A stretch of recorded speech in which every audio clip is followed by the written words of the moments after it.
तर कल्याण पूर्वची जागा भाजप लढवणार, गणपत गायकवाड यांची जागा भाजपच लढवणार।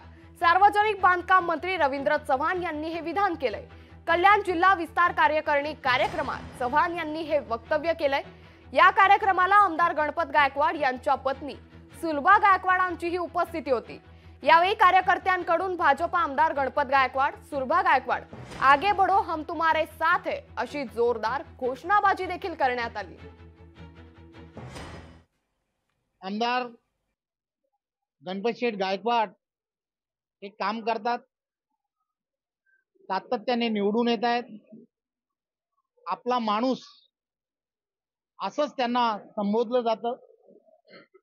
त्यामुळे या भागातील कार्यकर्त्यांना स्वाभाविकपणे आज ते बैठकीलाही होते। त्यामुळे महायुतीमध्ये ही जागा जी आहे आमदार म्हणून ते आहेत। आताही आपण पाहिलं असेल की महायुतीला विधान परिषदेमध्ये मतदान ज्यावेळेला आवश्यक होतं, कोर्टाच्या आदेशाने ते मतदानासाठी सुद्धा स्वतः त्या ठिकाणी आले होते। त्यामुळे ही जागा जी आहे ती महायुतीमध्ये भारतीय जनता पार्टीचे आता सद्यस्थितीत आमदार या ठिकाणी आहेत। लोकशाही मराठी ऐका, पहा, जागरूक रहा।